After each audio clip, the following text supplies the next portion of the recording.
It's the cowboy and the Indian, these little toy figurines. They get together to plan a party, a surprise party for a horse. And somehow they discover an underwater parallel universe with these crazy creatures.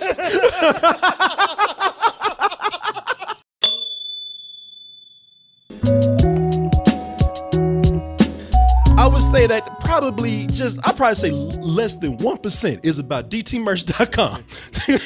Now, notice how fast I'm going to tell you about these shirts right here. The Christmas sweater, the tank tops, the hoodies, the classics like the black tee with the white logo right there. Jerseys, hats, stew pots, the stew pot, man. I think Martin, you can get 30% more stew with the pot right there. We make it very easy to subscribe. We have a new system for you, a new payment system. So now it is easier than ever to get that toasty goodness all over your body. Oh, yes. Martin was in tears after seeing this movie, boy. Martin, that's what he said. Your review, you said, look, I was going to give this a full price, but I realized I cried. I had tears of joy and also of tragedy coming out of my eyes. And this, of course, the movie we're talking about is, what is it, Martin? I'm thinking it's Spider-Man. No, or Aquaman. Venom. No. Yeah, you're right. We're talking about Spider-Man. My name is Miles Morales. I'm the one and only Spider-Man. At least that's what I thought. You ever hear of the Super Collider? You're gonna love this. Dimension opening now. Now, there's a lot of good things in this movie. There's a lot of great things in this movie. But one of the things that people are really going crazy for is how unique this film looks, how it's a blend of so many different art styles and animation techniques.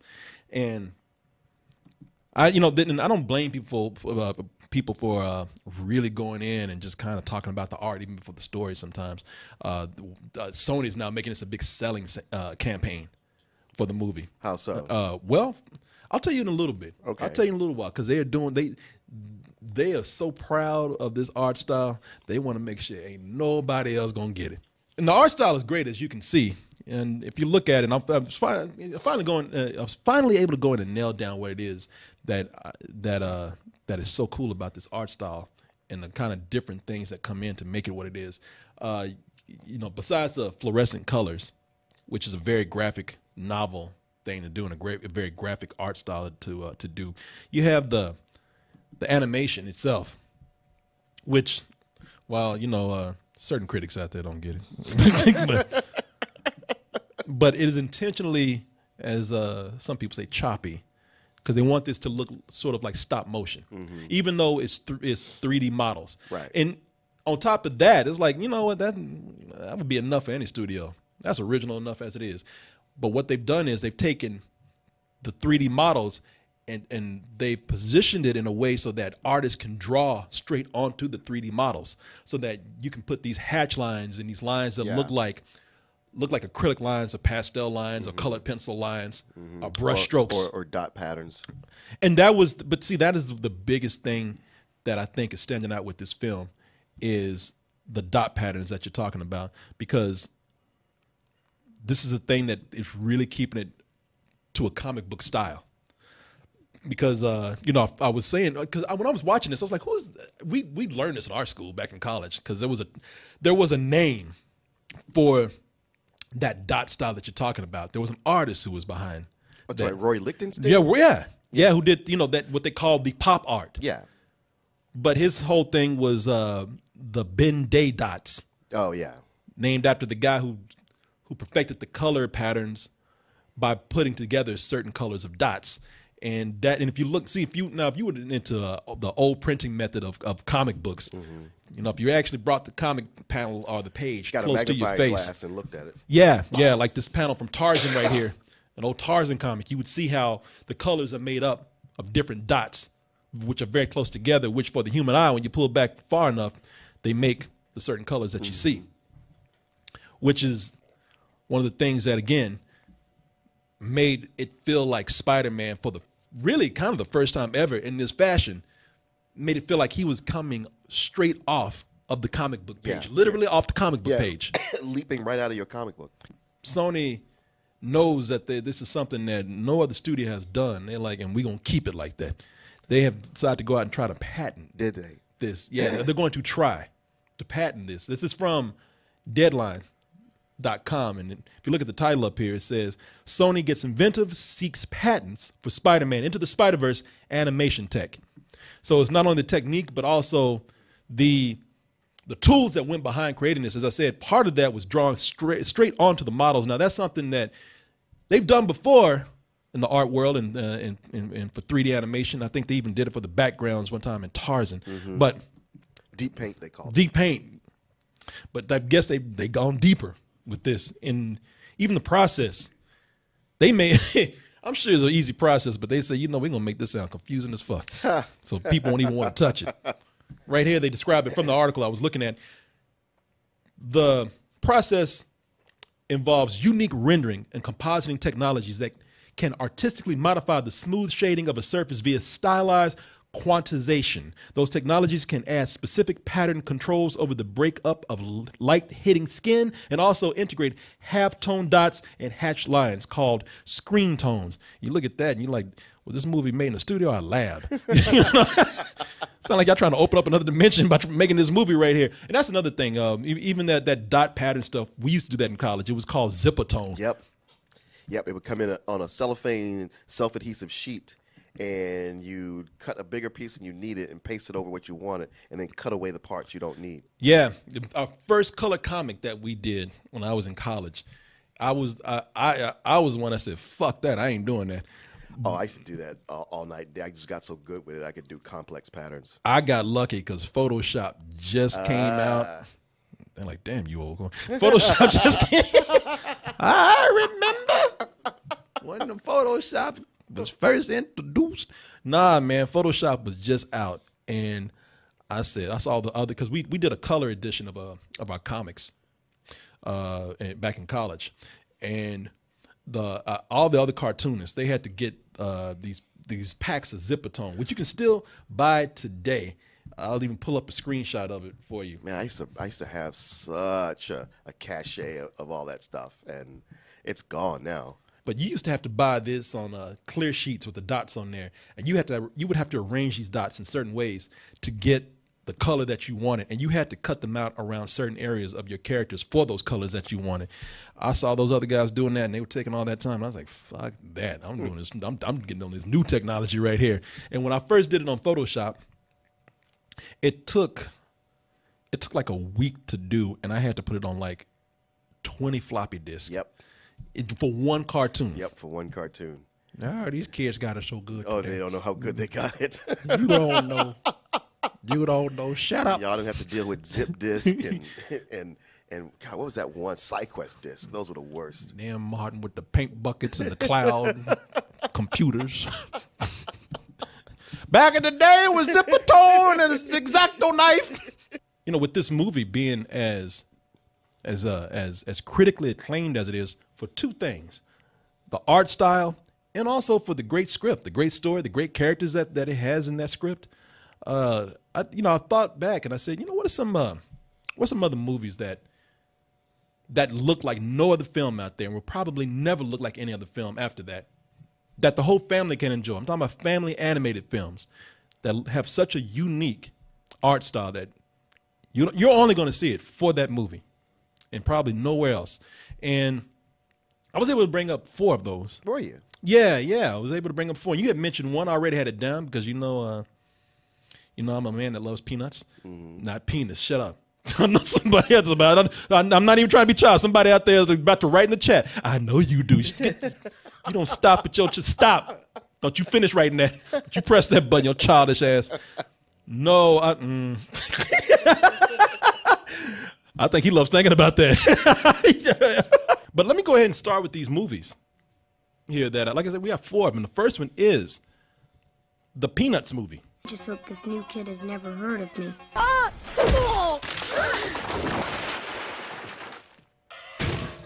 He did it! They always treating them like shit, man. But now, seeing the art for the Spider-Man movie, this was the first movie I thought of because the styles remind me of each other. No, that is true. You know, Spider-Man Into the Spider-Verse is released by Sony. But before Sony did this, here in 2018. Back in 2015, the Peanuts movie did a very similar thing that they did. The frame rate is meant to look more like 2D animation or even stop motion in a way. This here was using its style to actually, it was taking 3D and adding that drawing and inking style to actually make 3D look flat. Mm-hmm. So they were trying to do kind of the opposite of what they were doing there, and that was to mimic Charles Schulz's style, which really had those characters are not meant to exist in real space. Right. If nothing else, it was a cute movie. It actually worked in its story. They were able to kind of capture, not completely, in my opinion, but mostly the comic sensibility of Charles Schulz. Mm-hmm. They didn't get as mean as Charles Schulz did. Right, but they didn't completely shy away from it. No, they didn't. No, they didn't. It was it's something that people can look at and admire, and you can also enjoy it with the kids. It captured a lot of that cute humor that cross generations loved about the comic strip. Someone's moving in across the street from me? Hey, gang, look, there's a new kid. Hey, Charlie Brown's stalking again. We see you. Quit being creepy, man. Big brother, put yourself together. Come on, Charlie Brown. Beethoven, maybe he will appreciate my natural. She was always a bitch, man. I know. Was like, nobody asked you shit. Shut up. That wasn't even us. Beethoven, Schmeishoven. Shut up, fuckhead. It's about me. But you know what? It's something that you can watch with the family, and I think it only helps to have an endearing art style. Now, something else that you're not going to see, I don't think ever. You will see it copied, you will see it parodied, but you will never see it in its form like this, is the movie Yellow Submarine. Picture yourself in a boat on a river with tangerine trees and marmalade sky. You know, I don't think you're going to see that ever duplicated again, mainly because I don't think anybody can do that many drugs. Yeah, I was going to say, like, it's a film for the whole family right after you eat a bunch of mushrooms. Yeah. No, but that was what was cool about it, is that the Beatles were able to take all of their psychedelic trips and the psychedelic culture at the time and make a pretty good family film, which was not played out like a family film. You know, but the thing is, it's so psychedelic that it can only really fit for their music the way they present it, and it can only really work for that period. This came out in 1968. Right. What are you gonna say? No, I'm just looking at the clips from it and how much it looks like one of those excerpts from Sesame Street. Oh yeah, but this came before that. Right. You know, that was a style that was influenced by this movie right here. And you know, it was a really well thought out decision by the Beatles to do this, because at the time they had a contract with UA, United Artists, I believe, and they had done they had, I think it was a 3-picture deal that they had going on. You know, Hard Day's Night, Help. It was a big success, but then Help was a movie they weren't very satisfied with. Help was one where they I don't know how well received this movie was. I mean, I know it's a classic just by virtue of the Beatles being in it, but they were not satisfied with it, and so for their third film, which they didn't really want to do, they thought, and plus, you know, we high as fuck right now. let's you know, he thought their personas would be better represented in animation. They thought their music would probably be better presented in animation. The reason why I say that this is perfect for families, because, well, of course the parents love the Beatles. You know, chances are the parents love the Beatles music, but the colorful images and the characters in the movie, that's great for kids. And most of all, even though, you know, this is a you know, a lot of this music is influenced by a lot of LSD.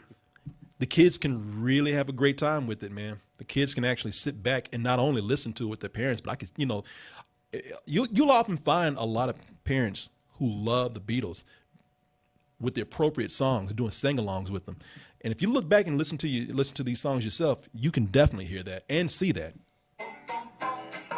Sail the ship, chop the tree, all together now, all together now, all together now, all together now. And Martin's high as ever.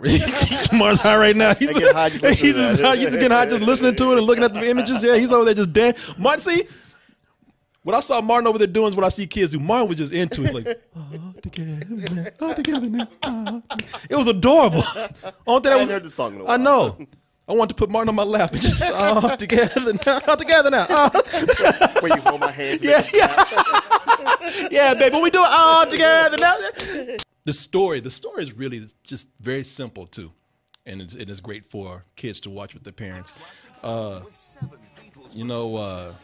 With this, it's about the Blue Meanies and the Beatles. Oh, that's helped. I was like, damn. I was like, wow, that's the most realistic animation I've seen. How high were they?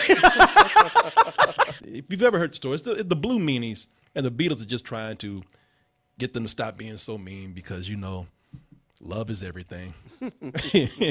Love is all you need. Love is all you need, Martin. And it's man. I watched this. I watch this now sometimes during Christmas because I was really introduced to it. I saw it when I was a kid when it was on TV, but I really got into it one Christmas watching this. And I think for me, it's not a Christmas movie at all, but it's so colorful and cheerful that I get a good mood watching it. Nah, watch it with your kids, man. It's almost like parents can legally get high with their kids watching this. This one is probably a little more for the kids, but I challenge adults out there to not look at this and not crack a smile at least once. I think you've seen this. Have you heard of this movie called A Town Called Panic? I've heard of it, but I've never seen it. Now this is unique because I wanted to see it at Fantastic Fest and didn't get the ticket for it.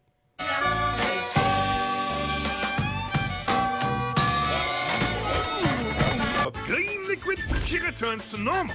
You all understand? Yes, teacher. This is... What the fuck? Yeah, exactly. I'm sorry. You said Yellow Submarine was the psychedelic movie that you need drugs to watch? Yeah, this movie is for the person who took that extra dose and is still tripping to this day. It's probably more for the kids because it is so silly. And the reason why I say this is probably having a unique animation style that you won't see done on this level because this is a full length feature film, right? And the whole thing's animated with these figurines. Mm-hmm. It's a cowboy and an Indian. These little toy figurines. They get together to plan a surprise party for a horse, and somehow they discover an underwater parallel universe with these crazy creatures. It sounds crazy, but does it? But if you really think about it, it all makes sense at the end of the movie, Martin, when it all comes together. Martin, if you really think about it and you smoke this shit right here, it will all make sense. Nah, man, that's why it's a hard sell because it's just manic. These little toys are just all over the place, and they and then they talk with these high pitched voices, but what's so fun about it is that the reason why they're doing this is because they're playing with toys, and it is like having the imagination of a child playing with little figures like this. Gotcha. Okay. And kids they'll watch this and they will love it. And because they, of course, I'm with a bunch of hipsters, man. They all stoned and drunk and shit. So, yeah. But I can see them with kids now saying, "Hey, let Daddy show you what I saw 9 years ago when I was fucked up." And it's fun. Yeah, it's hard as an adult not to watch this and just let yourself go and be caught up in it, man. All right. I was drunk as well when I saw this, but I can't help but think that if I had seen this sober and I was in the theater watching this with a bunch of kids and adults together, the laughter would just be so infectious, man, and you could get into this very easy. You have to be just a shitty person not to have one smile from this. Okay. And like I said, you're not probably going to see something that looks like this because they literally took toys and did stop motion animation with it and made a feature-length film. The last movie that I have to show you, now this is a stretch right here, but I picked this one because you really will not, I can honestly say I doubt you will ever see anything that looks like this again. And I say it's a stretch because we're going deeper in. It's like we're delving deeper and deeper into madness, because every movie is crazier than the last one, and that is the case with this one. It's called Twice Upon a Time. Oh, you remember this? You know what? I was gonna write that one, but I always forget the name of it. Yeah, it was something that came on HBO for 1 year, almost every other day. Once upon a time, there were heroes. Some heroes, huh? And villains. I'm a genius.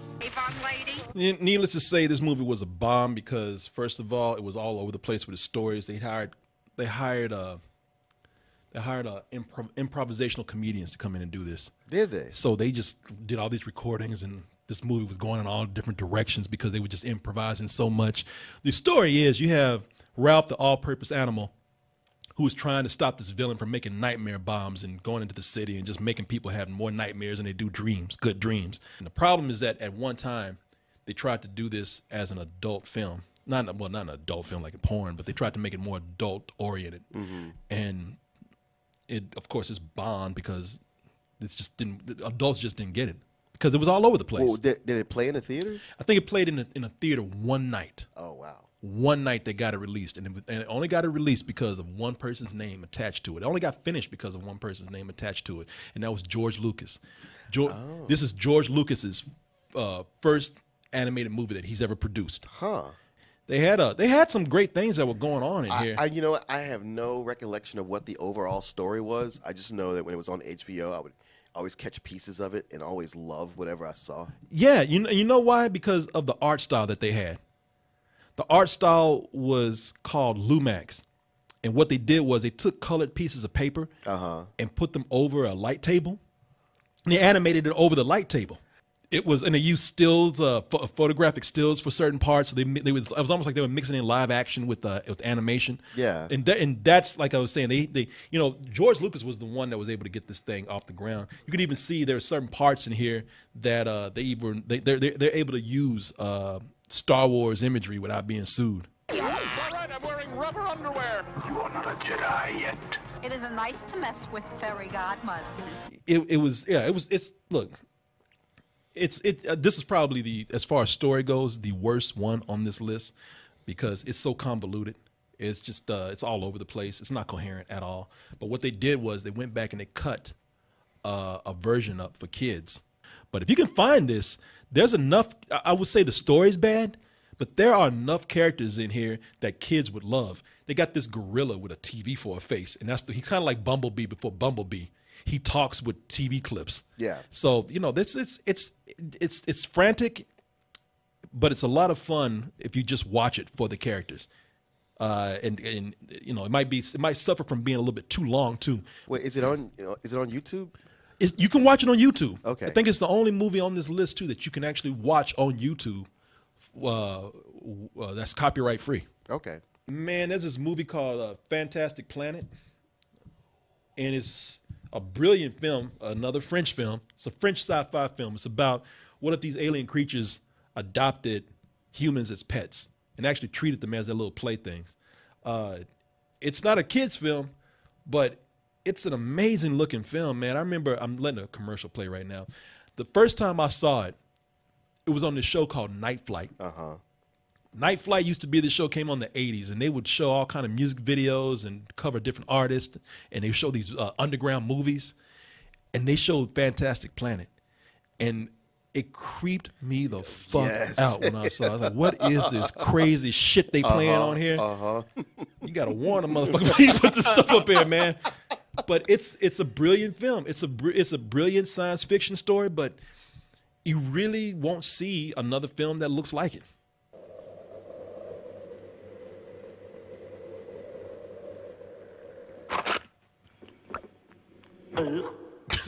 See, weird shit like that. Yeah. It's that what they do is they show you in the movie what an alien, like, again, I've never seen a depiction of an alien planet that looks so cool like this, because you're on the alien's planet. So that before you even get to the story or anything, they show you how wildlife works on that planet, how creatures survive on that planet. Fantastic Planet. Special grand prize. Oh my God. Cannes Film Festival. She's got to be the sister of the guy who announces bands in Purple Rain. Fascinating. Wonderful. You've never seen anything. Yeah, man, if you get a chance to watch it, it's a cult classic. A lot of people have heard about this, but if you get a chance, watch it, man. It's amazing. So, hey, if you got anything out there, feel free to share it with us and drop it in the comments, whether it's here or anywhere else this video has gone up. Did you like this video? Of course you did. You ain't gone anywhere yet. You're still sitting there. You know what? Just make it official. Go ahead and subscribe to this YouTube channel right here. And I know you want more of it. So go over to doubletoasted.com, where not only you can find a longer form version of this video right here, but all of the live streams that we do almost every night of the week. We work so hard for you. Go to dtmerch.com, support us over there. And remember to stay